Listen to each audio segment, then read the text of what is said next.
ठीक है।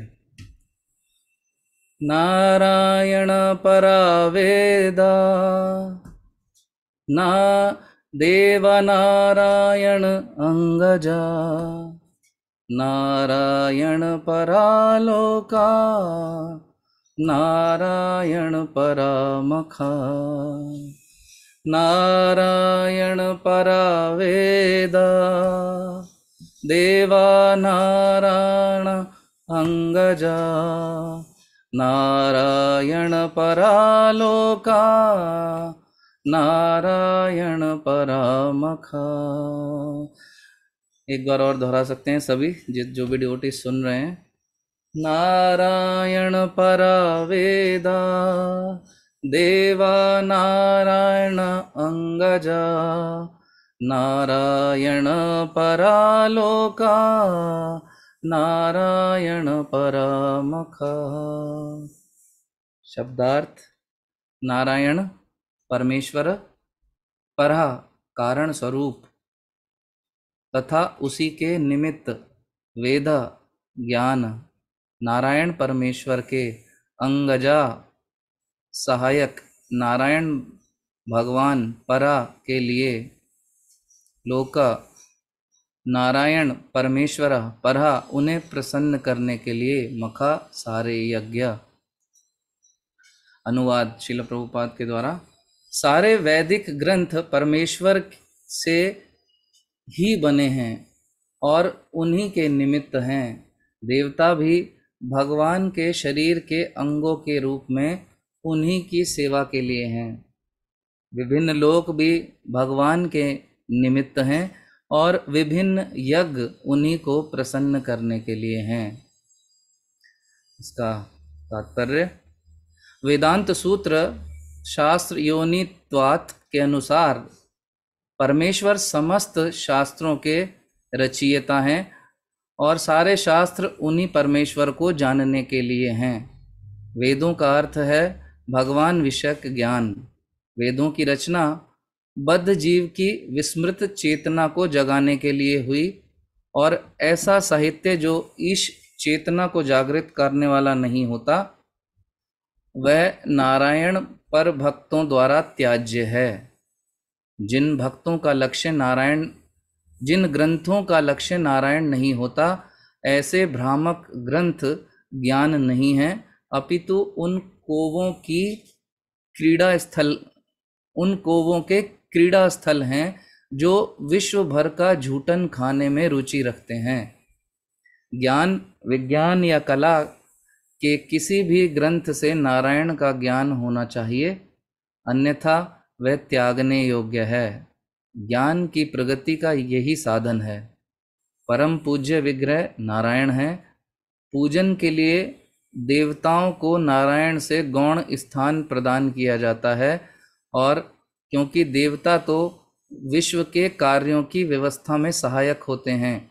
जिस तरह किसी भी राज्य के अधिकारी का आदर इसलिए होता है क्योंकि राजा से उसका संबंध होता है, उसी तरह देवताओं की पूजा भगवान के साथ उनके संबंध के कारण होती है। भगवान से संबंध न होने पर देवताओं की पूजा अनुचित है, अविधि पूर्वकम। ठीक उसी प्रकार जिस प्रकार की जड़ को न सींचकर वृक्ष की पंक्तियों तथा टहनियों को सींचना, अतः सारे देवता भी नारायण पर आश्रित होते हैं। विभिन्न लोक इसलिए आकर्षक लगते हैं क्योंकि उनमें तरह तरह का जीवन है तथा आनंद है, जो सच्चिदानंद विग्रह की आंशिक अभिव्यक्ति हैं। प्रत्येक व्यक्ति शाश्वत आनंद तथा ज्ञान में जीवन चाहता है। भौतिक जगत में ऐसा आनंद तथा ज्ञान में शाश्वत जीवन उच्चतर लोकों में ही संभव है, लेकिन वहां तक पहुंचने पर वह भगवत धाम जाने के लिए उन्मुख हो सकता है। जीवन की अवधि, आयु भी आनंद तथा ज्ञान की मात्रा के अनुपात में एक लोक से दूसरे लोक में अधिक हो सकती है। विभिन्न लोकों में जीव की आयु हजारों लाखों साल तक बढ़ सकती है, किंतु कहीं भी शाश्वत जीवन नहीं है। किंतु जो व्यक्ति सर्वोच्च लोक अर्थात ब्रह्म लोक तक पहुंच जाता है, वह वैकुंठ लोक जाने की कामना कर सकता है जहाँ जीवन शाश्वत है। अतएव एक लोक से दूसरे लोक की यात्रा का अंत भगवान के परम लोक भगवत धाम पहुँचने पर हो जाता है, जहाँ जीवन शाश्वत है और ज्ञान तथा आनंद से पूर्ण है।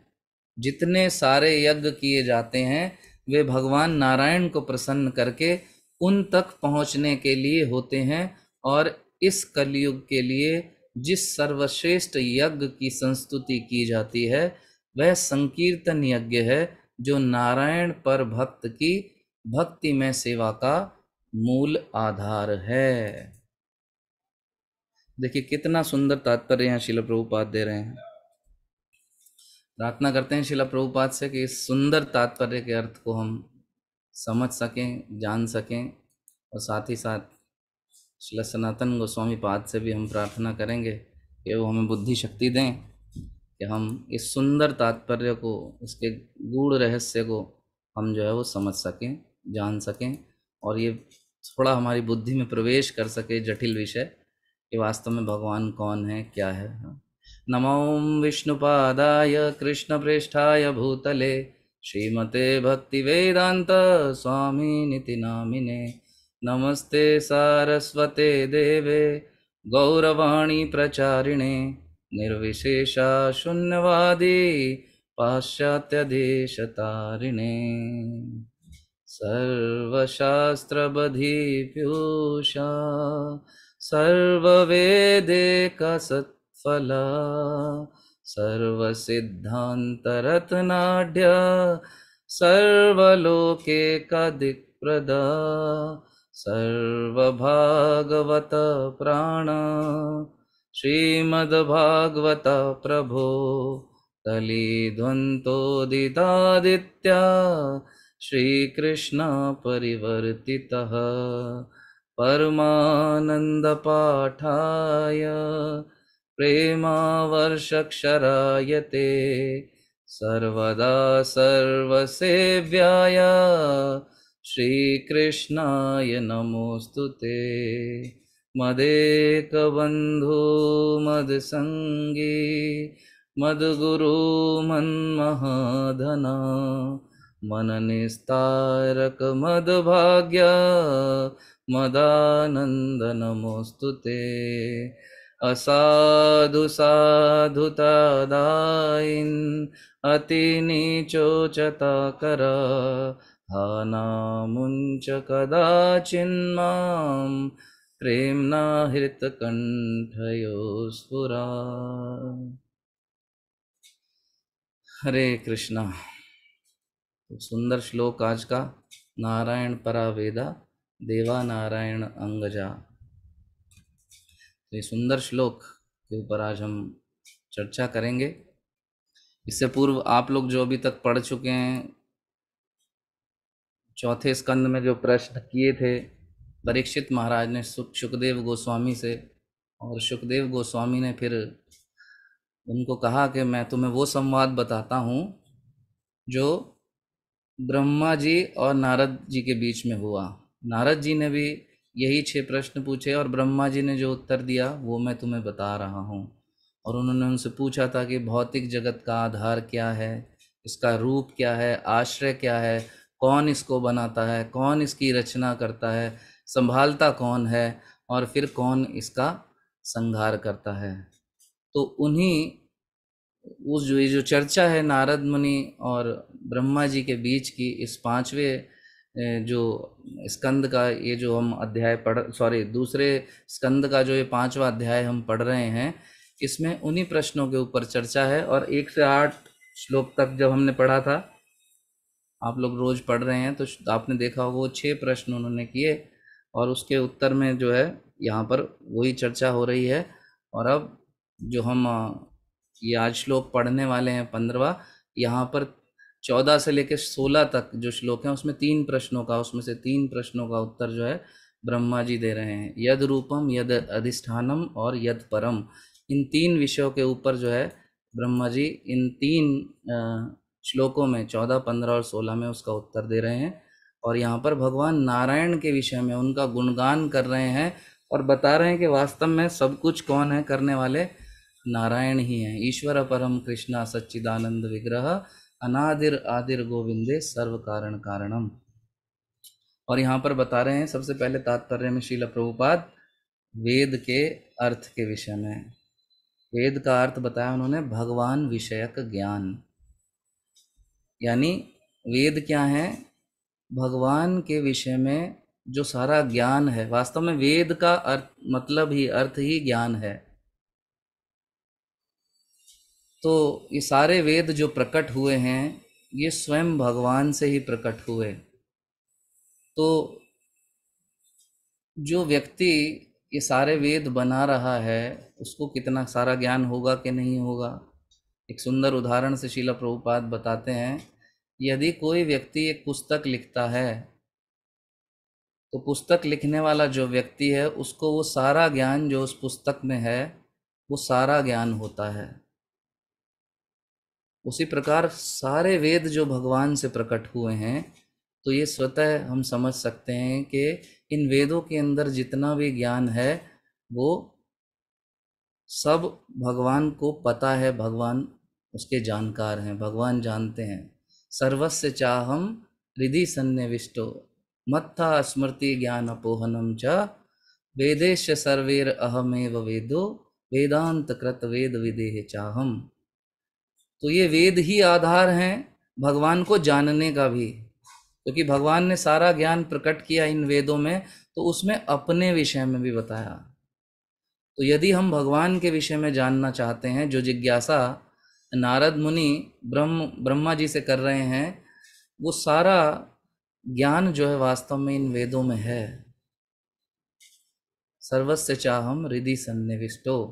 तो भगवान को जानना है तो इन वेदों को हमें पढ़ना होगा, इस ज्ञान को हमें लेना होगा और उसके आधार पर हम फिर जान सकते हैं इस सृष्टि को। क्योंकि ये सारी सृष्टि क्या है, इस भौतिक जगत भी क्या है? मया अध्यक्षेण प्रकृति सूयते से चराचरम। भगवान कह रहे हैं सब मेरी अध्यक्षता में कार्य करती है, और जिसकी अध्यक्षता में कार्य करती है यदि उसके विषय में नहीं जानेंगे तो फिर भौतिक जगत के विषय में हम नहीं जान सकते। तो सारा जितना भी ये शास्त्र है या वेद हैं ये सब भगवान के विषय में हमें बताते हैं। और इन वेदों का जो प्रयोजन है वो भी यही है कि हम ये समझ सकें कि भगवान वास्तव में कोई कॉन्सेप्ट नहीं है, भगवान एक व्यक्ति हैं, वो हमारे संबंधी हैं जिनके विषय में हमें जानना है। और जानेंगे नहीं तो फिर सेवा नहीं कर सकते, क्योंकि अंतिम लक्ष्य क्या है? उन भगवान को जानकर उनकी प्रेममयी सेवाओं में लगना। नारायण परा वेद, यही इन वेदों का प्रयोजन है कि हम भगवान को जानें और भगवान को जानने के पश्चात उनकी सेवा में अपने जीवन को अर्पित कर दें।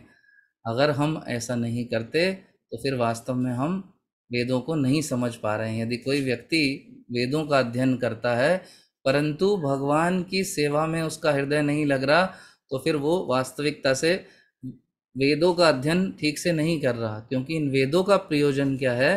भगवान की सेवा में हृदय को लगा देना। निश्चित ही भगवान की सेवा में लग जाना चाहिए। यदि ऐसा हो रहा है तो वेदों का जो अध्ययन है, वेदों का जो ज्ञान है उसको हमने सही रूप में ग्रहण किया है, अन्यथा उसको हम ठीक से ग्रहण नहीं कर पाए।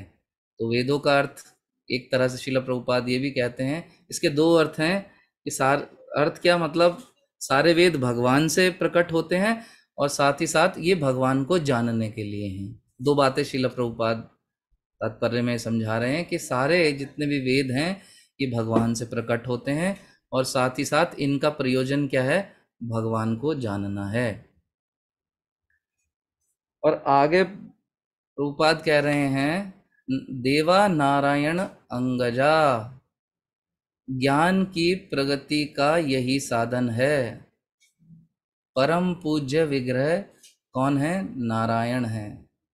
पूजन के लिए देवताओं को नारायण से गौण स्थान प्रदान किया जाता है, क्योंकि देवता जो हैं वो क्या हैं?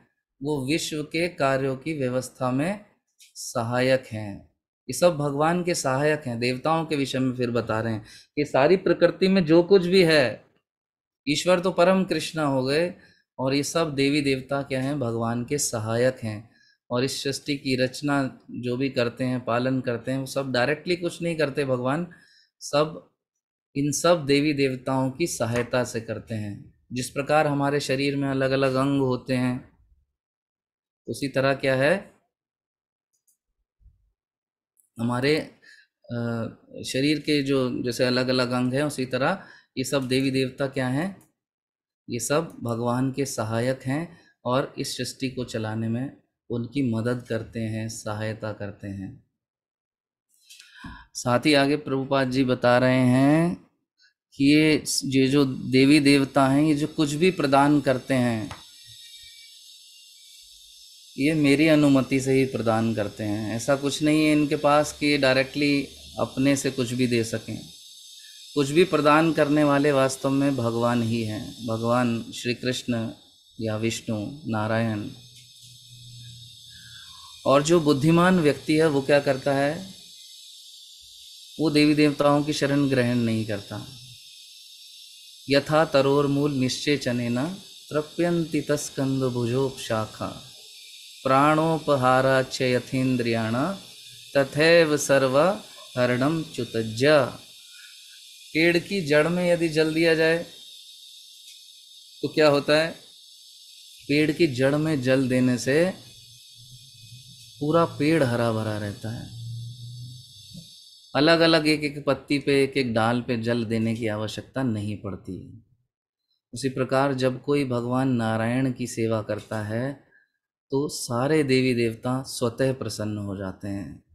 पूरा आशीर्वाद कोई भी व्यक्ति, कोई भी भक्त बड़ी सरलता से पा सकता है यदि वो भगवान नारायण की सेवा करे, भगवान श्री कृष्ण की सेवा में रत हो जाए, तो सब कुछ वो पा सकता है। एक सुंदर उदाहरण जैसे हम देखते हैं, हमारे शरीर का अंग है, हम किसी से पानी का गिलास मांगे, किसी से कहें कि भाई हमें पानी ला के दो, वो व्यक्ति हमें पानी ला के दे, तो पानी किसको देगा, वो पानी का गिलास हाथ को देगा, हमें तो नहीं देगा, हमारे ऊपर तो नहीं फेंक देगा पानी का गिलास, वो हाथ को देगा। कोई कह सकता है अरे पानी तो मैंने मांगा था, तुमने मेरे हाथ को पानी का गिलास क्यों दे दिया, मुझे तो दिया नहीं। तो क्या है, ये हाथ क्योंकि शरीर का एक अंग है, इसकी सेवा में लगा, ये हमारी सेवा में लगा है, तो ये हाथ भी हमारे लिए ही कार्य कर रहा है। उसी तरह ये सारे देवी देवता क्या हैं, ये सब भगवान की सेवा में लगे हैं। परंतु ये हाथ, अगर किसी का हाथ उसके शरीर से अलग हो जाए तो क्या फिर वो हाथ, उसका कोई वैल्यू है? उसका कोई वैल्यू नहीं है। वो हाथ जैसा दिखेगा ज़रूर, लेकिन उसका कोई मूल्य नहीं है। उसी प्रकार ये सब देवी देवता जो हैं, यदि उनको भगवान से पृथक कर दिया जाए तो उन देवी देवताओं के पास कोई पावर नहीं है। जिस प्रकार हाथ को शरीर से अलग कर दिया जाए तो वो हाथ हाथ जैसा दिखाई ज़रूर देगा, लेकिन हाथ जैसा कोई कार्य नहीं कर सकता। उसी प्रकार ये सब देवी देवता जो हैं भगवान की अध्यक्षता में कार्य करते हैं और भगवान के लिए कार्य करते हैं। भगवान ये भी कहते हैं भगवत गीता में कि यदि कोई देवी देवताओं की पूजा करता है तो वास्तव में मेरी पूजा करता है, परंतु अविधि पूर्वकम, यजन्त्य अविधि पूर्वकम, गलत तरीके से मेरी पूजा करता है। तो सही मार्ग क्या है? सीधा भगवान श्री कृष्ण की सेवा में लगना, सीधा उनकी प्रेममयी सेवा में लगना, पेड़ की जड़ में जल देना। तो फिर क्या होगा, इजीली जो है वो भगवान को प्रसन्न किया जा सकता है। सीधा कहीं हमें अलग अलग देवी देवताओं के पास कहीं भी जाने की आवश्यकता नहीं रहेगी। और इसमें ये भी बता रहे हैं प्रभुपाद जी के किसी भी राज्य के जो अधिकारी हैं उनको जो रिस्पेक्ट मिलता है, सम्मान मिलता है, वो इसी कारण मिलता है कि उनका संबंध राजा से है। यदि कोई देवी देवता स्वयं को भगवान से पृथक कर ले तो उसकी स्थिति वैसे ही होगी जैसे कोई राज्य का अधिकारी स्वयं को राजा से अलग कर ले, तो उसकी कोई वैल्यू रहेगी? उसकी कोई वैल्यू, कोई मूल्य नहीं रहेगा।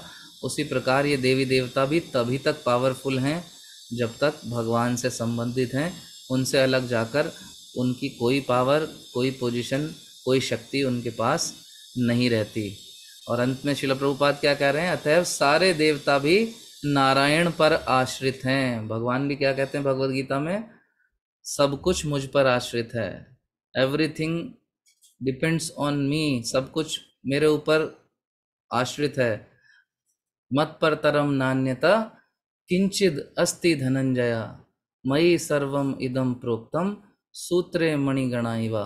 हो सकता है कि मैं दिखाई न दूं, उसी प्रकार जिस प्रकार एक माला में जो धागा है वो दिखाई नहीं देता, दिखाई देते हैं फूल या मोती, परंतु सूत्रधार तो मैं ही हूँ, सब कुछ मुझ ही पर आश्रित है। उसी प्रकार बहुत लोग क्या होता है, माला को देखकर कोई सोच सकता है माला बस मोतियों की बनी है, उनको धागा ना दिखाई दे तो वो धागे के अस्तित्व को नकार सकते हैं।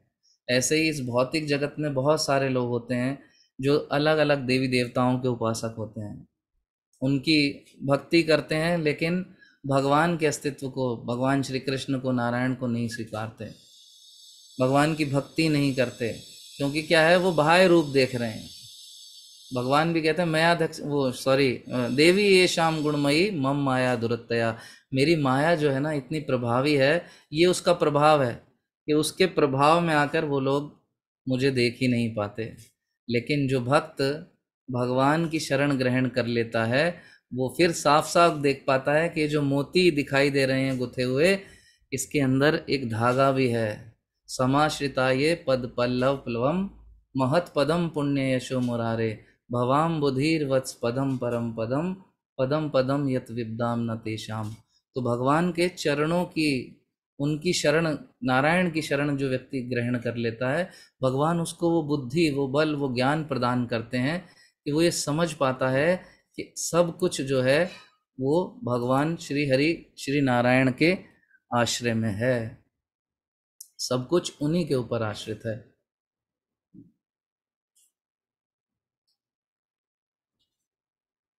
और कई बार हम ये भी देखते हैं, जितने भी देवी देवता हैं वो आशीर्वाद दे देते हैं। देखिए आप, वो कहीं भी आशीर्वाद देंगे, लेकिन उसकी पूर्ति कौन करता है फिर अंत में, भगवान श्री हरि नारायण को ही उनके दिए हुए वरदान की पूर्ति करनी पड़ती है। इसके बहुत सारे उदाहरण श्रीमद् भागवतम में हम पढ़ेंगे, आते हैं बहुत सारे उदाहरण। कितनी बार हुआ है ब्रह्मा जी ने वरदान दे दिया, उसके लिए मेहनत कौन कर रहा है, शिव जी ने वरदान दे दिया, उसके लिए फिर किसको मेहनत करनी पड़ती है, भगवान नारायण को मेहनत करनी पड़ती है।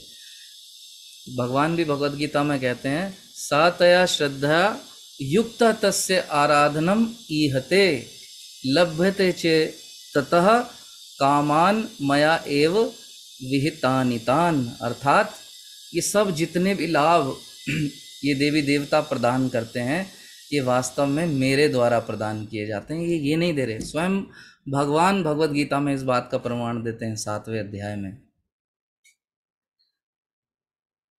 तो ब्रह्मा जी शिव जी से परेशान रहते हैं, शिव जी वरदान दे देते हैं किसी को भी, फिर उसकी पूर्ति के लिए ब्रह्मा जी को अप्रोच करना पड़ता है भगवान नारायण को कि अब फंस गए हम, बताइए क्या करना है।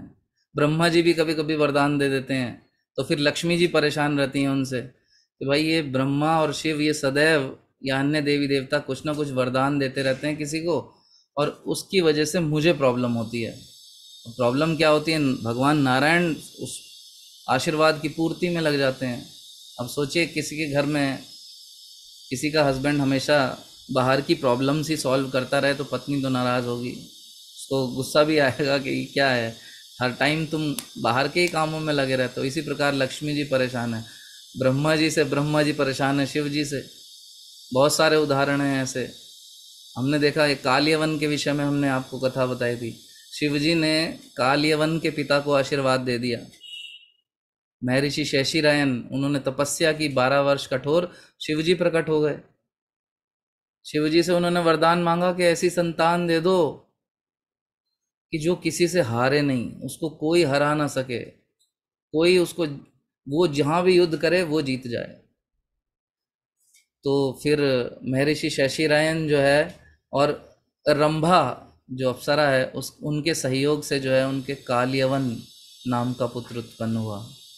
तो कालयवन इतना शक्तिशाली था, आपने देखा होगा जब जरासंध और भगवान श्री कृष्ण का युद्ध हो रहा था तब क्या हुआ, जरासंध जब बार बार हार रहा था तो फिर उसने अंत में कालयवन को बुलाया। उसको कहीं से पता चला कि कालयवन इतना शक्तिशाली है कि उसको आशीर्वाद है शिव जी का कि कोई उसको हरा नहीं सकता। तो उसने जरासंध ने कालयवन और भगवान श्री कृष्ण का युद्ध कराना चाहा।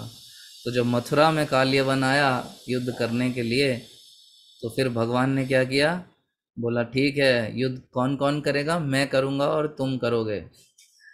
तो देखिए आशीर्वाद दे दिया, वहाँ अब सुलटा कौन रहे हैं, भगवान श्री कृष्ण सुलटा रहे हैं। अब उसको मारना है। क्यों मारना है, क्योंकि वो सभी राजाओं को हराने के लिए लगा हुआ था कालयवन, कोई भी उसको हरा नहीं पाता था। तो अब भगवान ने सोचा अब इसको मारना जो है वो आवश्यक हो गया है। उसको मारने के लिए क्या कर रहे हैं, उधर गुफा में जो ऋषि मुचुकुंद जो है विश्राम कर रहे थे, आपने कथा निश्चित सुनी होगी, तो उनके पास ले जा रहे हैं और खुद उसके लिए क्या किया, अपने लिए भगोड़ा नाम रखा लिया। भगवान का एक नाम है रणछोड़।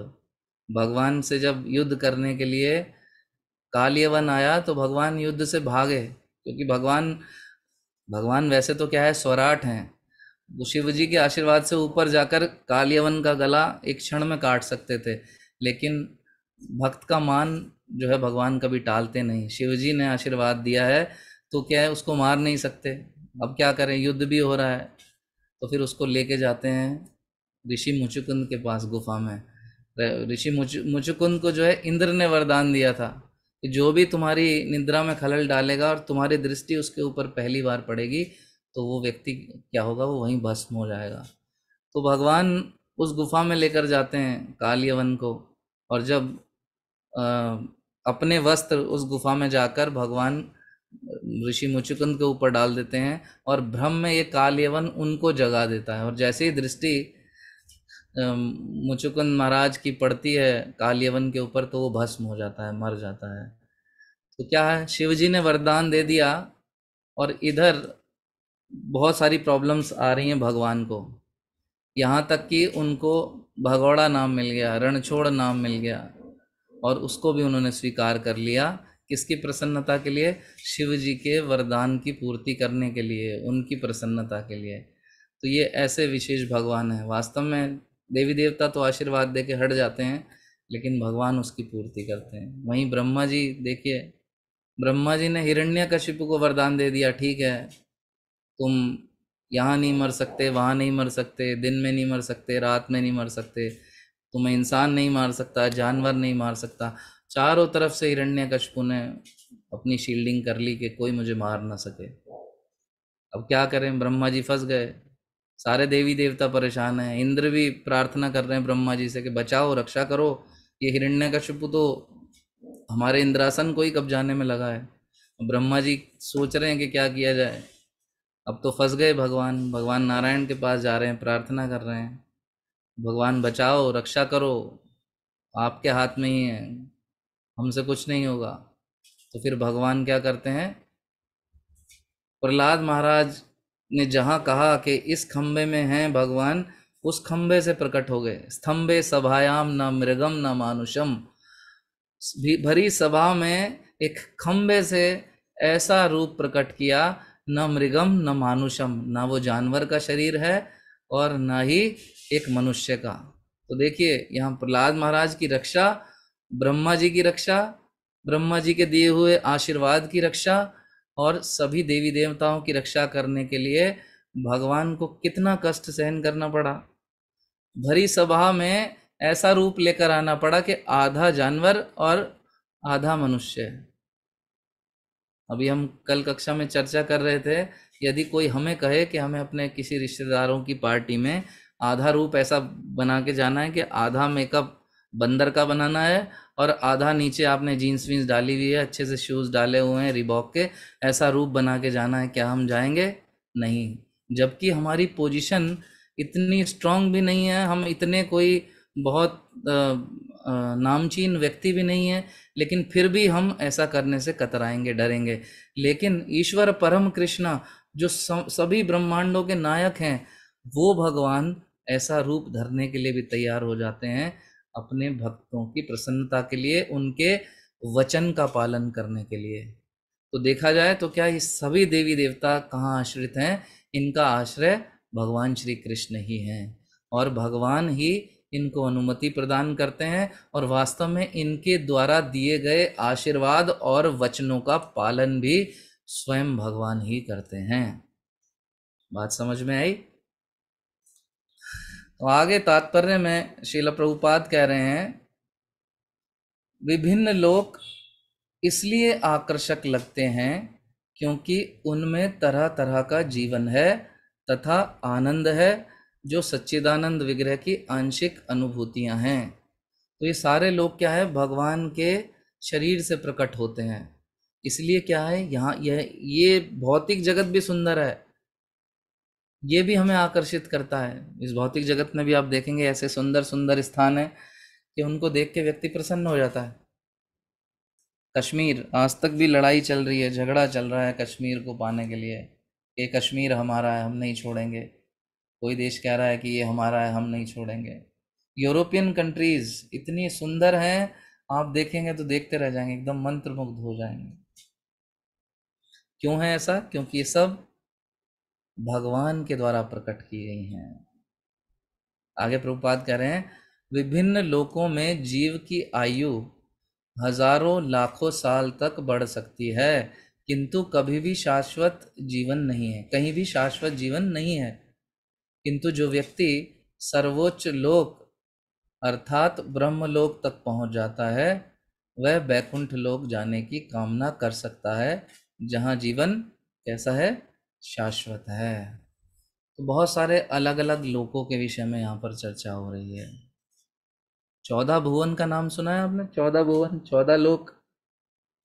आशा है आप सभी इतना अच्छे से अध्ययन कर रहे हैं भागवतम का इतने समय से, तो मुझे पूरा विश्वास है आप लोगों को पता होगा कि 14 लोक हैं। और ये 14 लोक भी कहाँ से प्रकट होते हैं?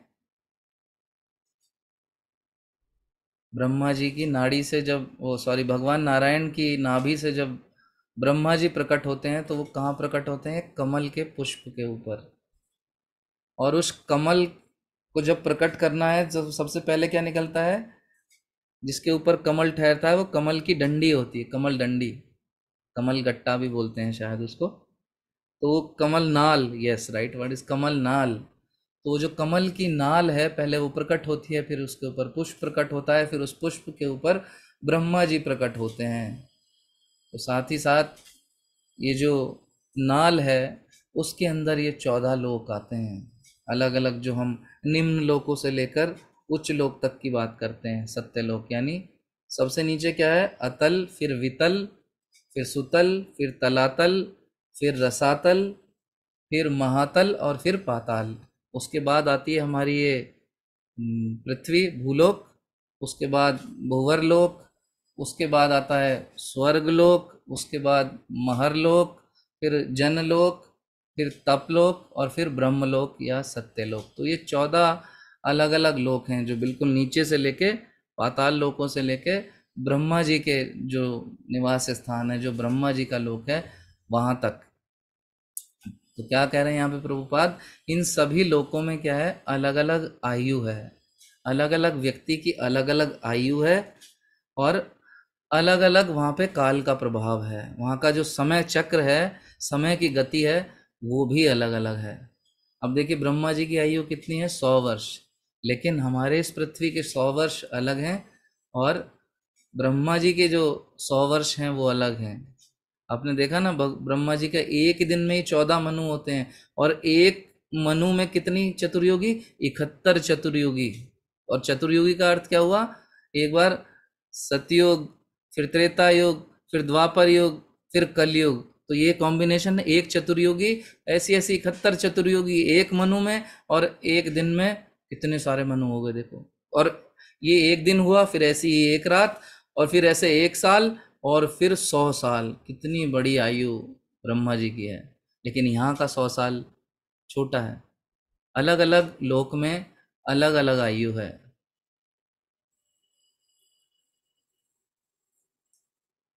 आगे क्या कह रहे हैं देखते हैं।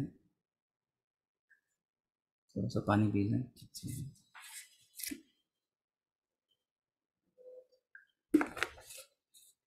अतएव एक लोक से दूसरे लोक की यात्रा का अंत भगवान के परम लोक भगवत धाम जाने पर हो जाता है, जहाँ जीवन शाश्वत है।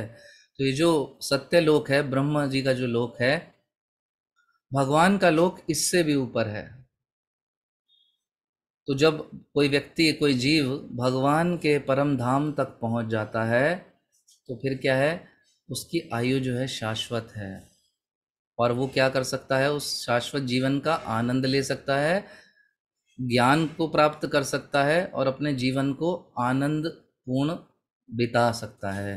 तो जो भी भक्त अलग अलग देवी देवताओं के उपासक हैं, तो क्या है, वो इन 14 लोकों में ही भटकते रहते हैं, या इसके बाद अलग अलग जो स्पेसिफिक लोक हैं, जो उन उन लोकों को प्राप्त करते हैं। लेकिन जो भगवान के उपासक हैं, भगवान के भक्त हैं, वो भगवान के परम गंतव्य धाम को प्राप्त करते हैं। और बड़ा सरल है उस वहाँ तक पहुँचना। श्रील प्रभुपाद कहते हैं कि इस्कॉन की संस्था में जो हमने ये नियम दिए हैं, यदि कोई भक्त इनका पालन करे प्रेम पूर्वक, तो निसंदेह इस जीवन के अंत होने पर वो भगवान के धाम जाएगा। क्योंकि प्रभुपाद ने ऐसा सिस्टम हमें दिया है, हमारी जीवन शैली को ऐसा बना दिया है, और इस जीवन को जीते जीते हर समय हम क्या करना है, always remember Krishna, never forget Krishna. तो हमें आदत ऐसी पड़ जाती है कि वो क्षण जब एक भक्त शरीर का त्याग करता है, तो उस समय भी अंतः नारायण स्मृति, उस समय भी उसको भगवान का जो है स्मरण हो जाता है, और जिसके कारण क्या है, वो भगवान के धाम को प्राप्त करता है। अंत काले च मामेव स्मरण मुक्त्वा कलेवरम या प्रयाति स मद्भावम याति नास्ति यत्र संशया। तो भगवान कह रहे हैं, मरते हुए मेरा स्मरण कर लोगे तो मेरे मेरे जैसा रूप प्राप्त कर लोगे। भगवान के जैसा रूप प्राप्त इस भौतिक जगत में तो नहीं होगा, किसी भी इनमें से किसी भी लोक में नहीं होगा। भगवान के जैसा रूप चाहिए तो भगवान के धाम जाना पड़ेगा। तो भगवान की अगर स्मृति हमें हो गई अंत समय में, तो फिर भगवान का धाम हम प्राप्त कर सकते हैं। इन सभी लोकों में क्या है, पुनरपि जननम पुनरपि मरणम पुनरपि जननी जठरे शयनम। बार बार जो है जन्म मृत्यु के चक्कर में व्यक्ति फंसा रहता है। कभी निम्न लोकों में चला जाएगा, वहाँ कुछ अच्छे कार्य करेगा, थोड़ा प्रोग्रेस करेगा, फिर वहाँ कुछ गड़बड़ कर दी, फिर नीचे घूमता रहेगा। तो बेस्ट सॉल्यूशन श्रील प्रभुपाद क्या देते हैं कि व्यक्ति को प्रयास करना चाहिए कि वो इन सीधा भगवत धाम में जाए भगवान के। और उसकी बहुत सारी सरल विधियां प्रभुपाद अपने जो अलग अलग श्लोकों के तात्पर्यों में बताते ही रहते हैं। ऑलमोस्ट हर श्लोक के तात्पर्य में श्रील प्रभुपाद पुनरावृत्ति करते हैं उन विधियों की। और अंत में क्या कह रहे हैं, जितने सारे यज्ञ किए जाते हैं वे भगवान नारायण को प्रसन्न करके उन तक पहुंचने के लिए होते हैं। और इस कलयुग के लिए क्या कह रहे हैं, सर्वश्रेष्ठ यज्ञ जिसकी संस्तुति की गई है वह है संकीर्तन यज्ञ, जो नारायण पर भक्त की भक्ति में सेवा का मूल आधार है। तो ये अंतिम लाइन में फिर से देखिए, जो बात मैं कह रहा था वो श्रील प्रभुपाद ने फिर से दोहरा दी कि कैसे हम जा सकते हैं भगवान को प्रसन्न करके उनके धाम। दे दिया यज्ञों के द्वारा, लेकिन हम कलयुग के प्राणी हैं, हम यज्ञ वगैरह हम नहीं जानते। तो हमारे लिए सरल विधि क्या है, संकीर्तन यज्ञ। कृते यध्याय तो विष्णुम त्रेतायाम यजतो मखे द्वापर ये परिचर्यायाम कलो तद हरि कीर्तनात्। तो इस कलयुग में हरि का कीर्तन जो है वो सरल है, उसके द्वारा हम भगवान की प्राप्ति कर सकते हैं। सतयुग में भगवान विष्णु की बहुत कठोर तपस्या करनी पड़ती थी भगवान को प्रसन्न करने के लिए, हजारों हजारों वर्ष तपस्या। आज तो हम नहीं कर सकते, हमारी आयु ही इतनी कम है, और तप का तो स्तर हमारा बहुत ही बेकार है। तो भगवान को प्रसन्न उस विधि से हम नहीं कर सकते, कलयुग में ये कारगर नहीं है। त्रेतायाम यजतो मखय, त्रेता युग आया तो फिर क्या कर सकते थे हम, यजतो मखय, यज्ञों के द्वारा बड़े बड़े यज्ञ करके हम भगवान को प्रसन्न कर सकते थे। ऐसे यज्ञ किए जाते थे जिसमें जब किसी जानवर की बलि दी जाती थी जो बूढ़ा हो गया हो, इसलिए नहीं कि उसको मारेंगे बलि देंगे तो फिर स्वाद लेके खाएंगे, नहीं, उसको इसलिए बलि दी जाती थी कि उसको नया शरीर उस यज्ञ में हाथ के हाथ मिल जाता था, उसको युवा शरीर मिल जाता था। ऐसे महान यज्ञ होते थे और भगवान भी प्रसन्न हो जाते थे उन यज्ञों से। लेकिन आज ये संभव है? नहीं, आज ये संभव नहीं है। वहीं द्वापर युग आया, द्वापर युग में अर्चा विग्रहों की उपासना से भगवान को प्रसन्न किया जाता था। भगवान के चरण कमलों की शरण ग्रहण करके पाद सेवनम के द्वारा उनको प्रसन्न किया जाता था। यह भी आज संभव नहीं है। लेकिन कलयुग के प्राणी के लिए बहुत सरल है। हरे कृष्णा कृष्णा कृष्णा हरे हरे, हरे राम राम राम हरे हरे। बड़ा ही सरल है, इजी मेथड जो हम कर सकते हैं। गाना सबको पसंद होता है, सभी गाते हैं, गाना चाह जो नहीं गा सकते वो भी गाना चाहते हैं, बाथरूम में तो सभी गाते हैं। तो बड़ा सरल है। प्रभुपाद कहते हैं गाना है तो भगवान श्री कृष्ण के नाम का ये जो महामंत्र है इसको दिन रात गाओ, वैष्णव आचार्यों के भजन गाओ, भगवान प्रसन्न होंगे। इस नाम की बहुत महिमा है। मधुराष्टकम में भी कहा गया है, मधुरम मधुरेभ्योपि मंगलेभ्योपि मंगलम। गा के बताता हूँ। मधुरम मधुरेभ्योपि मंगलेभ्योपि मंगलम, पावनं पावनेभ्योपि हरेर्नामेव केवलम्, हरेर्नामेव केवलम्। मधुरम मधुरेभ्योपि मंगलेभ्योपि मंगलम। तो मधुर से भी मधुर कोई चीज अगर इस संसार में है तो वो भगवान श्री हरि का नाम है। मंगलेभ्योपि मंगलम, कोई मंगल करने वाली वस्तु अगर है तो वो ये हरि नाम है। इससे अधिक कोई मंगलकारी हो नहीं सकता। इससे बड़ा मंगल किसी जीव का क्या होगा कि इस भौतिक जगत के जंजाल से निकालकर उसको भगवान के भगवत धाम, उनके संग सानिध्य में, उनकी प्रेममयी सेवाओं में लगा दे। इतना बूस्ट देने वाला इंजन ये हरि नाम है। आज अलग अलग वैज्ञानिक अलग अलग इंजन बना रहे हैं कि हमारी मशीन सीधी चांद पे पहुंच जाएगी, सीधी मंगल पे पहुंच जाएगी। लेकिन वो भी क्या है, उनको अगर किसी जीव को, आदमी को पहुंचाना है तो बहुत उनको मेहनत करनी पड़ती है, और ये सीधा जीव को उठा के सीधा भगवत धाम, जो इन 14 लोकों से भी कहीं बहुत ऊपर है, वहां पहुंचा देता है।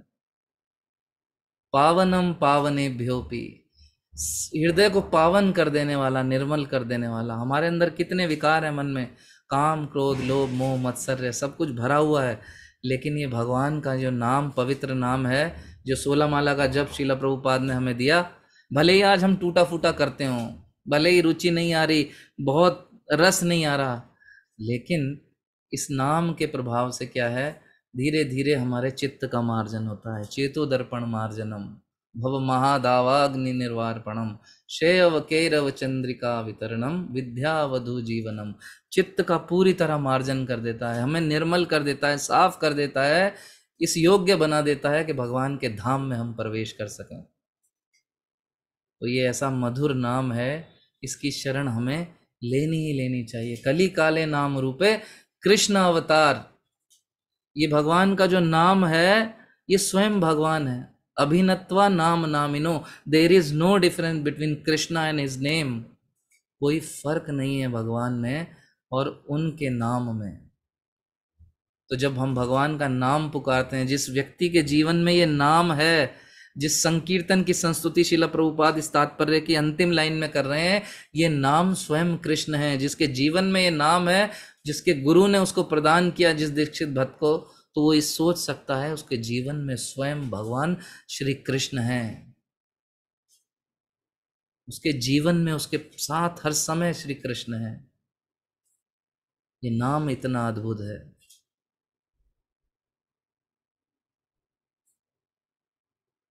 नाम बिनु कली काले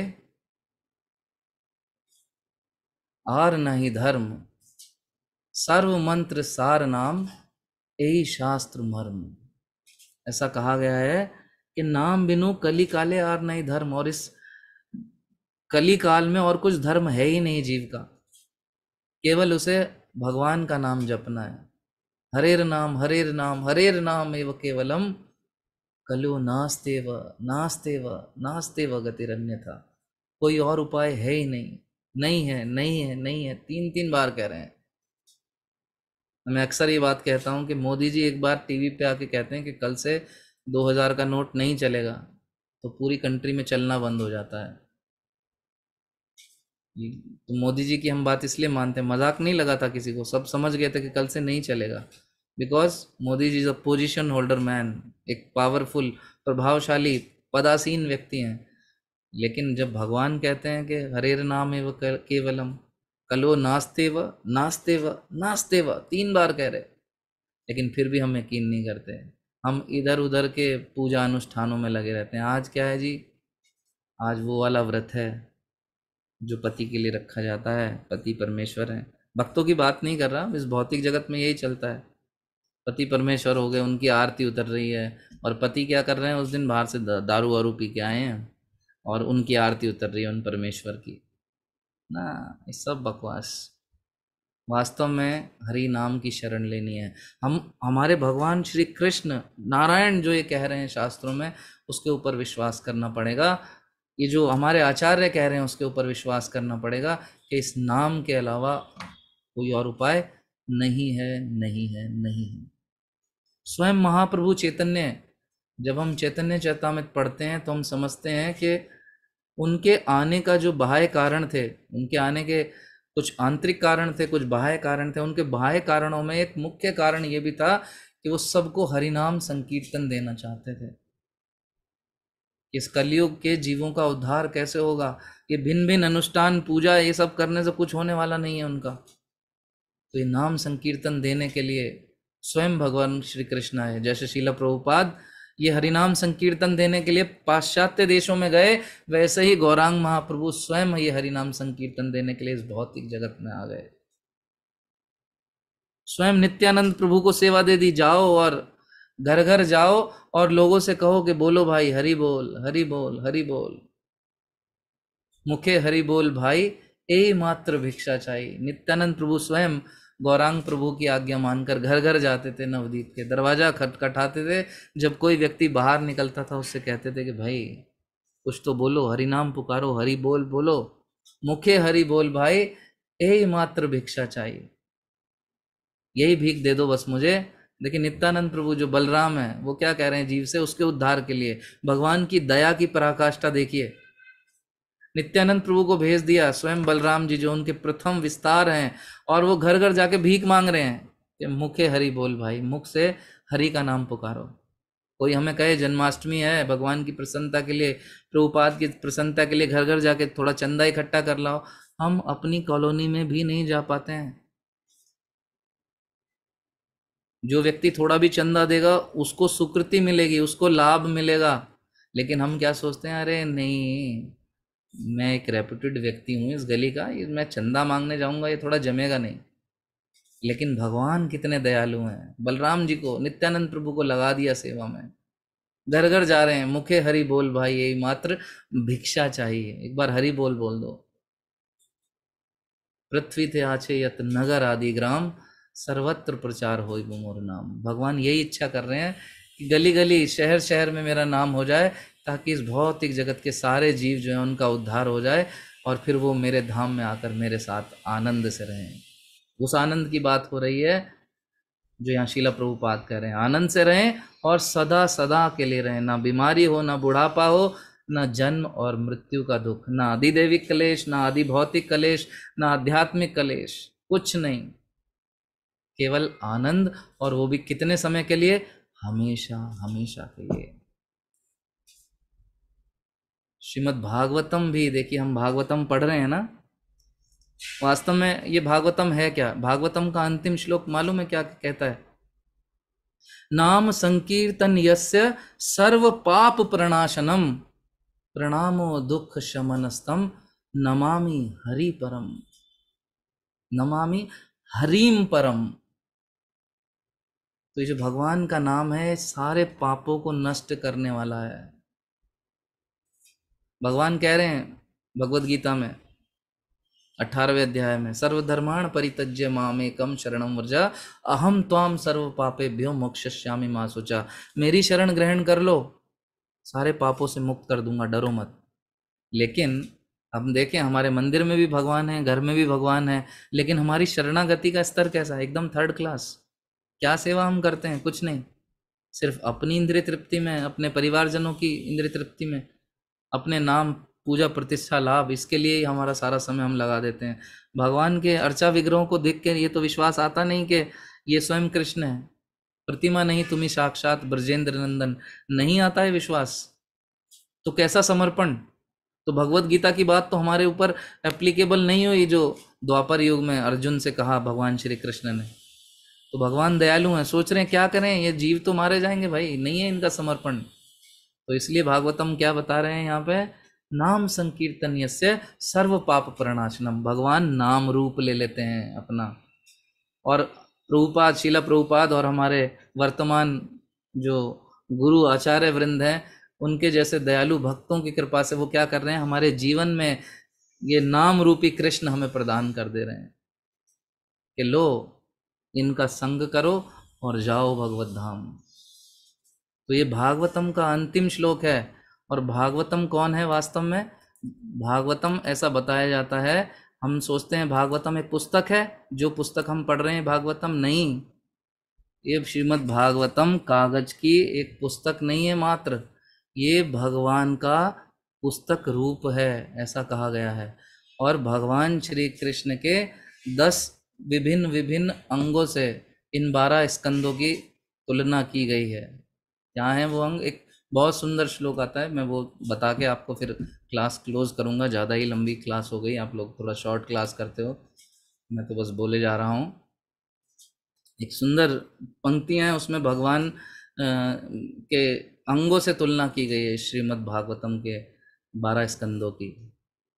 पादो यदीयो प्रथम द्वितीयो तृतीय तुर्यो कथितो यदुरु नाभिस्तथा पंचमएव षष्ठो भुजान्तरं दौर्युगलं तथान्यो कंठस्तु राजन् नवमो यदीयो मुखारविन्दं दशम प्रफुल्लम एकादशो यश ललाटपट्टम शिरोऽपि यद् द्वादश भाति नमामि देवं करुणानिधानं तमालवर्णं सुहितावतारम्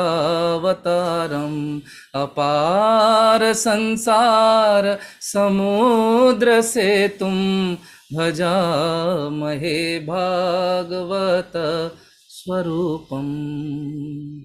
तो इन 12 स्कंदों का वर्णन इन पंक्तियों में किया गया है कि ये 12 स्कंद क्या हैं। पहला और जो दूसरा स्कंद है, पादो यदीयो प्रथमा द्वितीयो, पहला और दूसरा स्कंद क्या है? भगवान के चरण कमल हैं। पादो यदीयो प्रथमा द्वितीयो, पहले स्कंद और दूसरा स्कंद भगवान के चरण कमल हैं। तृतीय तुर्यो कथितो यदुरु, तो ये क्या है? तीसरा स्कंद और चौथा स्कंद क्या है? भगवान की जंघाएं हैं।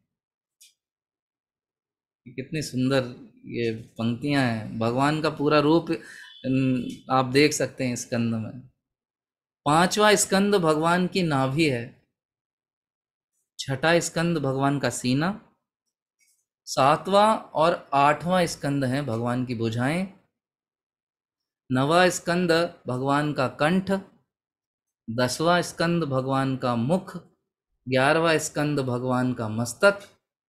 और 12वां जो स्कंद है वो भगवान का सर है। तो ये सुंदर श्रीमद् भागवतम जो है ये हमें भगवान के पूरा रूप का दर्शन करा देती है। स्वयं भगवान ही है, भगवान का पुस्तक रूप है। और ये पुस्तक रूप हमें क्या कह रहा है कि मेरे नाम रूप की शरण ग्रहण करो। और जब मेरे नाम रूप की शरण ग्रहण कर लोगे तो फिर मेरे धाम में प्रवेश कर लोगे, जहाँ शाश्वत आनंद है, सदा सदा के लिए है, ना किसी प्रकार का कोई कष्ट है, और ना तुम्हें वहाँ आने के पश्चात किसी अन्य देवी देवता की शरण में जाने की आवश्यकता है, क्योंकि तुम्हारा हृदय प्रेममयी आनंद से पूर्ण रूपेण भर जाएगा। और पूर्ण ज्ञान इस सृष्टि के विषय में, परमात्मा के विषय में, नियामक के विषय में, संहारक के विषय में जब तुम मेरे धाम में प्रवेश करोगे तो स्वतः ही तुम्हें प्राप्त हो जाएगा। हरे कृष्णा कृष्णा कृष्णा हरे हरे, हरे राम राम राम हरे हरे। शील प्रभुपाद की जय। क्षमा चाहता हूँ, मैं थोड़ा ज़्यादा समय ले लिया, आपको 4 बजा दिए मैंने। आप सब शांत हैं? कुछ नाराज़गी तो नहीं है अब मुझसे?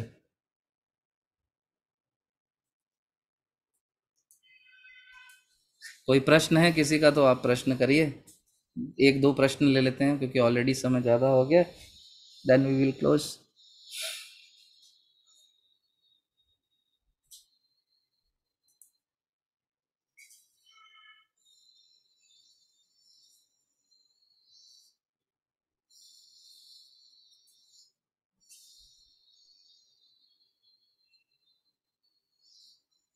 हरे कोई? कृष्णा प्रभु जी, दंडवत प्रणाम। जी मोनिका माता जी, हरे कृष्णा। हरे कृष्णा। आज की क्लास बहुत अच्छी थी और मैंने आज कोशिश करी है कि मैं भी आज से रेगुलर हूँ। और आज की क्लास में जो आपने बताया कि हरि नाम ही हमारे पापों का नाश करेगा, तो ये भी आज से अपनी हैबिट्स में लाएंगे कि ज्यादा से ज्यादा हरि नाम ले सकें और कीर्तन कर सकें। आज मेरे बड़े भाई ने भी ज्वाइन किया है, पंकज कुमार है उनका नाम। ये उनकी पहली क्लास है और ऑनलाइन क्लास है, और मैं बहुत खुश हूँ कि आपने बहुत अच्छे से लेक्चर दिया, उनको भी समझ में आया होगा। मैं तो डर गया हूँ आपकी बात सुन के। पहली क्लास में वो आए और मेरी क्लास उन्होंने अटेंड कर ली। पता नहीं वो दोबारा आएंगे कि नहीं। जी प्रभु जी। Yes, thank you so much माता जी। तो बहुत बहुत स्वागत है आपका और आपके भाई, उनका भी बहुत बहुत स्वागत है इस कक्षा में। बने रहिए, क्योंकि इस भौतिक हरे जगत कृष्ण। में बहुत सारा ज्ञान हमें बहुत सरलता से मिल जाता है। फिजिक्स, मैथ्स, केमिस्ट्री, मैनेजमेंट, ये सब सीखने के लिए बहुत सारे कोचिंग खुले हैं, बहुत सारे टीचर हैं, लेकिन भगवान के विषय में ज्ञान प्रदान करने वाले प्रचारक या ऐसी कक्षाएं या ऐसी सुविधाएं प्रदान करने वाले स्थल बहुत कम है। तो शिला प्रभुपाद की कृपा है, इस्कॉन संस्था के माध्यम से ये सब हमें इजीली अवेलेबल हो गया है, तो हमें बहुत लाभ लेना चाहिए इसका। यस दीपाली माता जी। हरे कृष्णा प्रभु जी, पंचांग प्रणाम। प्रभु जी, आपने जो भागवतम के 11 जो एकादश खंड जो बताया ना अध्याय, उसमें भगवान की आपने मस्तक बताया, 12 में बताया सिर। तो मस्तक और सिर में क्या डिफरेंस है प्रभु जी? सिर पूरा होता है, मस्तक तो इतना होता है, माथा। माथा। ठीक, ठीक है प्रभु जी। जी, किसी और भक्त का कोई प्रश्न? हरे कृष्णा प्रभु जी, दंडवत प्रणाम। हरे कृष्णा। प्रभु जी, ये जैसे हम आप कथाएं सुनते हैं, जैसे आपका सुना, तो बहुत ना एक्साइटमेंट हो जाती है, मतलब ये करेंगे वो करेंगे, मतलब ऐसे जीवन है तो समझ में आता है सारा। लेकिन प्रभु जी, जब हम अपनी जैसे घर में होते हैं, इसके बाद थोड़ा सा जब चेंज हो जाता है, घर का एटमोसफियर में आ जाते हैं और जैसे भौतिक लोगों में आ जाते हैं, तो हमारे जो सब ना खत्म हो जाता है। मेरा मतलब, मेरा अपनी बात कर रही हूँ मैं, तो वो मैं कैसे अपने नियम जो होते हैं वो नहीं कर पाती हूँ। तो इसमें तो बहुत एक्साइटमेंट, भाई ये करूंगी ये वो करूंगी, लेकिन हो नहीं पाता मेरा। तो मेरे क्या प्रारब्ध है, ये पुराने जन्म के फल हैं कि मतलब मैं भक्ति में अग्रसर नहीं हो पा रही हूँ, या फिर मेरे में ही कुछ इस समय ही कुछ कमियां हैं? मतलब आप ये पूछना चाह रही हैं कि ये सब जो हो रहा है ये क्यों हो रहा है? जी प्रभु जी, और मेरा बहुत मन है, मुझे पता भी है सब कि मतलब लेक्चर सुन के ऐसा था कि हाँ अब मुझे करूंगी, इतना मतलब जोश चढ़ता है, फिर वो सारा एकदम से थोड़े दिन में रह के उन लोगों में ही फिर वो खत्म हो जाता है, पता नहीं क्यों, फिर क्या होता है जी। इसका उपचार जो है, शिला प्रभुपाद बार बार कहते हैं, सबसे पहले इस हमें ज़्यादा से ज़्यादा भक्तों की संगति में रहना चाहिए। जैसे अभी आपने संगति की, पिछले 1 घंटे में भक्तों का संग किया, और भक्तों के संग में हमें सबसे पहले क्या मिलता है? श्रवण। तो श्रवण करने से क्या है, हमारा थोड़ा सा चेतना जागृत होती है जब हम भगवान के विषय में सुनते हैं, और स्पेशली जब अन्य भक्तों के प्रोग्रेस के विषय में सुनते हैं, तो फिर हमें लगता है कि हम लोग बहुत पीछे रह गए, मेरा क्या होगा, सब भक्त तो भगवत धाम चले जाएंगे, मैं अटक जाऊंगा। तो फिर वो भक्त भी प्रयास करता है। और ये भौतिक, भगवान तो कह ही रहे हैं, ये जो भौतिक प्रकृति है, ये जो माया है, इसका प्रभाव बहुत स्ट्रांग है। देवी येषाम गुणमयी मम माया दुरत्या। तो बड़ा मुश्किल है इसको पार पाना। अब हम गृहस्थी में आ गए, इतनी सारी जिम्मेदारियों में फंसे हैं, तो फिर उसमें भी उलझ के रह जाते हैं। मन तो करता है बहुत कुछ करने का, लेकिन फिर कर नहीं पाते। तो उसका सबसे सरल उपाय है कि हम ज़्यादा से ज़्यादा भक्तों का संग करें। और संग भी कैसा? वैसा वाला संग नहीं जैसा अक्सर 2 माताएं या 3 माताएं आपस में जब कहीं मिलती हैं, दोस्ती हो जाती है, उसके बाद फिर एक दूसरे को कॉल करती हैं और फिर किसी चौथी और 5वीं माता जी की निंदा करती हैं। वो वाला संग नहीं। तो प्रयास करना है उन भक्तों का संग करने का जो भक्ति में आपसे आगे हैं, जो भक्ति में आपसे वरिष्ठ हैं। तो आपके जीवन शैली में ज़रूर होना चाहिए कि आप दिन में एक बार, नहीं तो 2-3 दिन में एक बार, जो अपने वरिष्ठ भक्त हैं उनके साथ आप चर्चा में ज़रूर रहें। आपको जो समस्याएं आ रही हैं उनसे विनीत भाव से बताओ। तद्विधि प्रणिपातेन परिप्रश्नेन सेवया उपदेक्षन्ति ते ज्ञानम ज्ञानिनस्त तत्वदर्शिना। तो हमें विनीत भाव से उनसे प्रार्थना करनी चाहिए कि मैं फंस गया हूँ, मेरे साथ नहीं हो पा रहा, नाम जब ठीक से नहीं चल रहा, मंदिर जाना चाहती हूँ, कभी कभी फिर आलस आ जाता है, सुबह मंगल आरती जाना चाहती हूँ पर नींद आ जाती है। तो क्या करना है? वो कुछ ना कुछ उपाय बताएंगे आपको कि क्या करना है।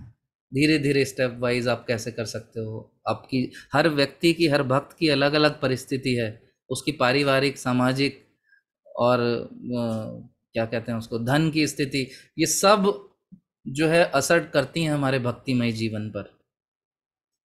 किसी व्यक्ति के पास इतना भी धन नहीं है कि घर में परिवार को ढंग से भोजन दे सके, मकान का किराया चुकाने के लिए धन नहीं है, तो फिर वो कैसे मंदिर जाएगा? उसको तो ज़्यादा से ज़्यादा ध्यान धन कमाने की ओर लग जाएगा। तो परिस्थिति के अनुसार उसको सॉल्यूशन कौन देगा? उसका वरिष्ठ भक्त, उसका काउंसलर देगा। उसके अलावा ऐसा भी भक्त हो सकता है जिसके पास करोड़ों रुपया है, लेकिन वो आलस की वजह से नहीं जा रहा। अब आलस को कैसे जीतना है? और दूसरा भक्त जो धन कमाने में लगा है, उसको कैसे अपनी लाइफ को बैलेंस करना, ये कौन बताएगा? वो साधु संग में मिलेगा उसको। और ये साधु संग मतलब अपने से वरिष्ठ, अपने से बेहतर भक्त से, जो आपके समकक्ष हैं, वो आपके जैसे ढीलू मिलू होंगे। तो कभी उससे नहीं राय लेनी कि अपने दोस्त से पूछ लूँ, वो भी अरे वो तो ये बताएगा अरे छोड़ना, आराम करना भी बहुत ज़रूरी है, मैं तो 2 ही बार जाती हूँ मंगल आरती हफ्ते में, उसमें भी अगर बारिश हो जाए तो फिर मैं नहीं जाती। अच्छा ठीक है, मैं बिना मतलब ही परेशान हो रही थी, ठीक है मैं भी नहीं जाती, आराम से दोनों बहनें सोएंगी, हो गया, हरी बोल। तो वरिष्ठ भक्त से जब चर्चा करोगे, अरे नहीं ऐसा कुछ नहीं होता, टाइम से सो, 8 बजे सो जाओ। जिसे दिक्कत आ रही हो मंगल आरती में जाने में ना, वो पूर्णानंदी से बात कर लेना वो आपको बताएगी कैसे मंगल आरती जाना है। क्योंकि मैं भी कभी कभी ऐसा करता हूँ कि मैं आज नहीं जाना चाहता, लेकिन सुबह सुबह 3 बजे मुझे लेक्चर सुनने को मिलता है और फिर मैं बिल्कुल रेडी हो जाता हूँ। ये साधु संघ का प्रभाव है। तो साधु के संग में हमें सदा रहना है। हरे कृष्णा। तो घर में ही तैयार कर लो साधु, हस्बैंड वाइफ अगर दोनों भक्त हैं तो बहुत फायदा होता है। एक ढीला पड़े तो दूसरा उसको जगा देता है। और जहाँ नहीं है ऐसा, तो वहाँ आप अन्य अपने वरिष्ठों के संग में, उनके सानिध्य में, उनसे चर्चा करके आप अच्छे से आगे भक्ति में बढ़ सकते हैं। जी प्रभु जी, धन्यवाद। और भी कोई कुछ पूछ रहे हैं क्या? राधा रानी की फोटो लगी हुई है, माता जी, माधवकांता माता जी। हरे कृष्णा प्रभु जी, धन्यवाद प्रणाम। कृष्णा प्रभु जी बहुत अच्छा एक्सप्लेनेशन था, इतना महत्वपूर्ण श्लोक भागवतम का आपने बहुत अच्छे से क्लियर किया। लेकिन एक मेरे मन में डाउट है, जो मेरा नहीं है, जनरली जब हम प्रचार करने जाते हैं तब आता है, मुझे लगता है आ सकता है कि हमने यहाँ जो वर्णन है वो नारायण का नाम दिया हुआ है। बहुत से श्लोकों में मैं देखती हूँ, अभी पीछे भी था, उनमें विष्णु कहा गया था। और हम वैसे कहते हैं कि कृष्ण अलग है, विष्णु से ऊपर है, नारायण से अलग है। तो हम इसको कृष्ण से कैसे उन्हें समझाएं कि कृष्ण के विषय में है। तो आपको भी वैसे ही शंका होगी जैसे नारद मुनि को शंका हुई। स्वाभाविक है, अगर नारद मुनि को हो सकती है तो फिर हम लोगों को तो हो ही सकती है। तो ब्रह्मा जी पे शक कर रहे हैं वो कि सब कुछ आप कर रहे हो, लेकिन फिर आप किसकी तपस्या कर रहे हो भाई?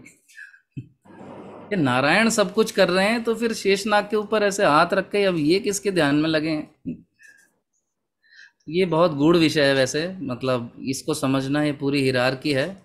ईश्वर परम कृष्णा सच्चिदानंद विग्रह अनादिरादिर गोविंदे सर्व कारण कारणम। इस सृष्टि की रचना की सब कुछ कारण जो है भगवान श्री कृष्ण है, लेकिन वो बड़े मनमौजी हैं, उन्हें सिर्फ आनंद करना पसंद है, काम बिल्कुल नहीं।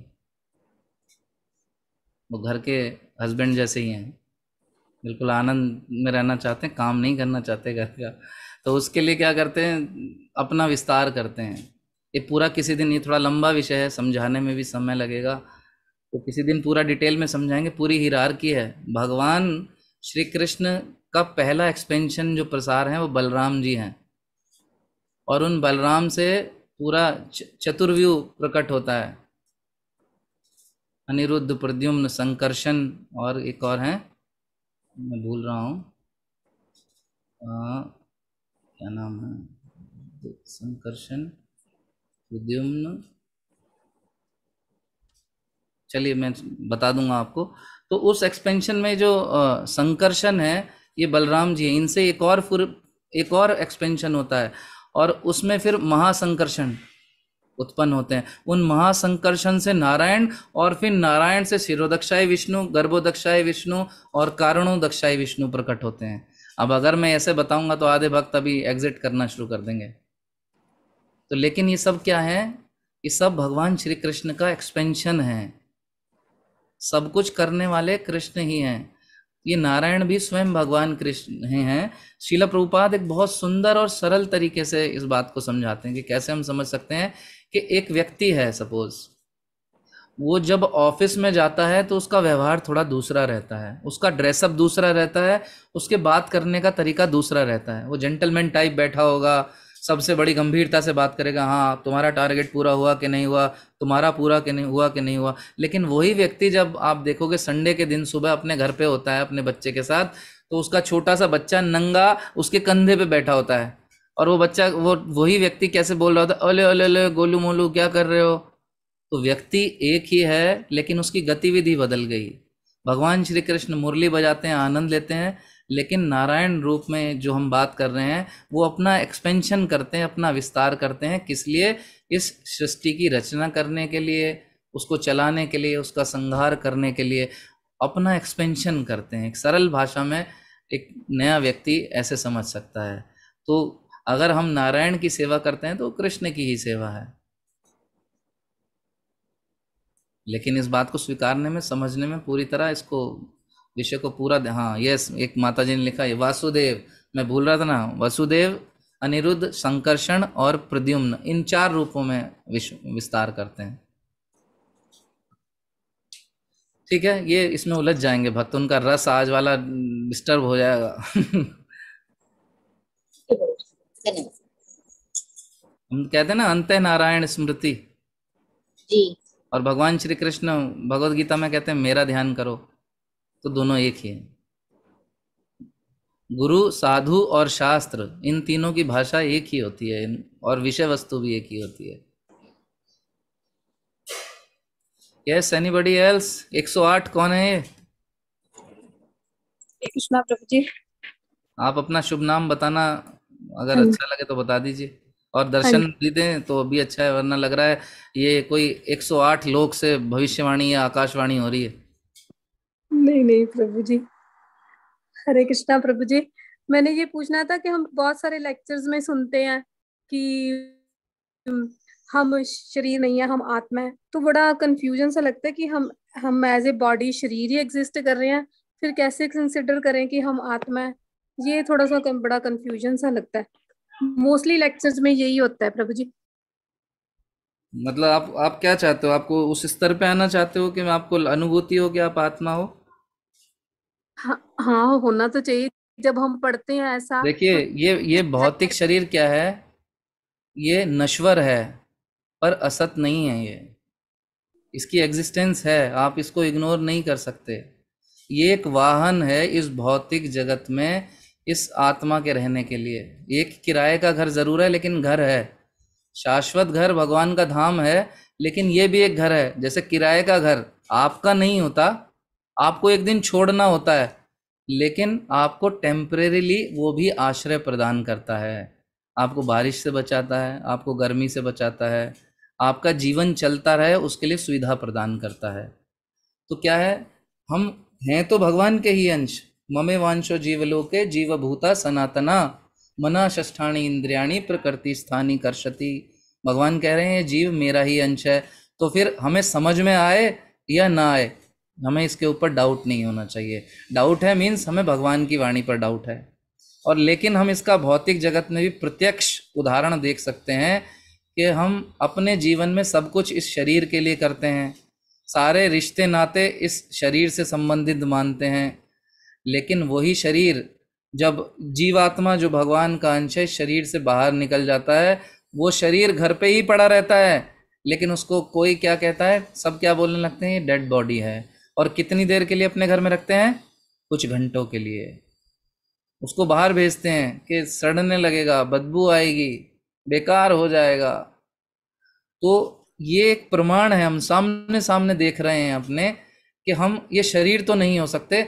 अगर हम ये शरीर थे तो हमारे जाने के बाद सबने इस स्थूल शरीर से, इस हाड़ मांस के लोथड़े से नाता क्यों तोड़ लिया, ऐसे तुरंत फूंकने में क्यों लग गए।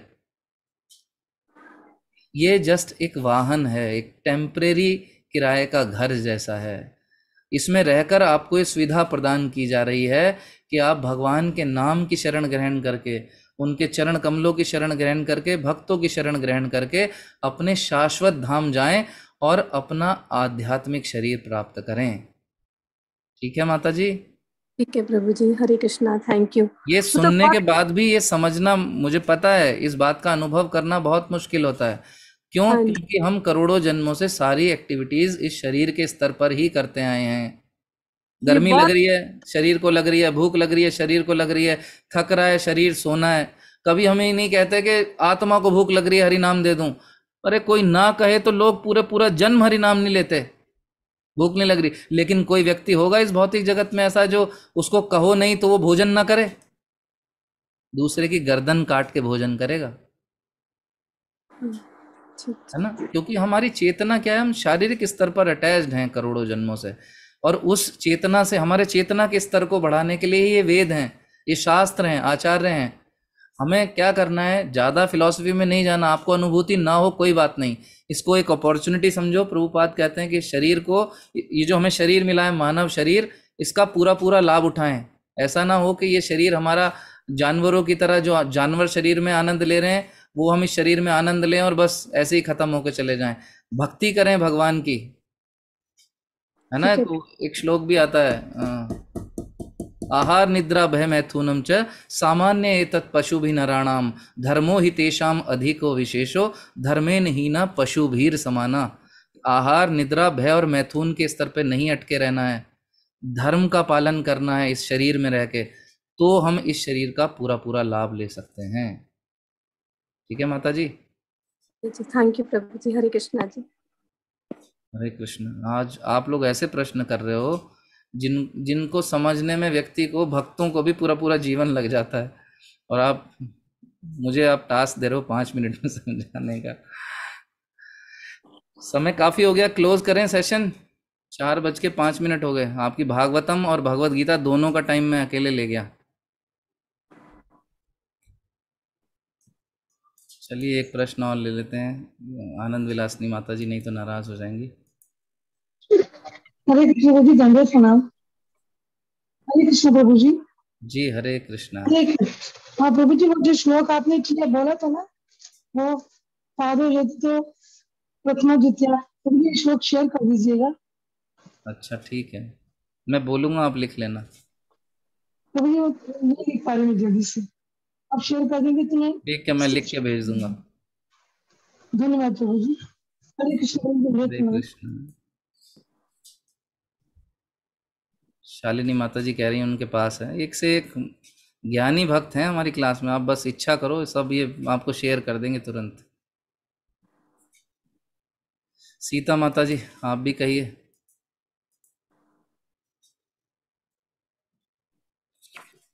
हरे कृष्ण प्रभु जी, विनोद हरे प्रभु। कृष्ण। आज की क्लास बहुत अच्छा था प्रभु जी। अब ऐसे लग रहा था जैसे कि हम मंदिर में बैठे हुए हैं, आपके लेक्चर सुन रहे हैं।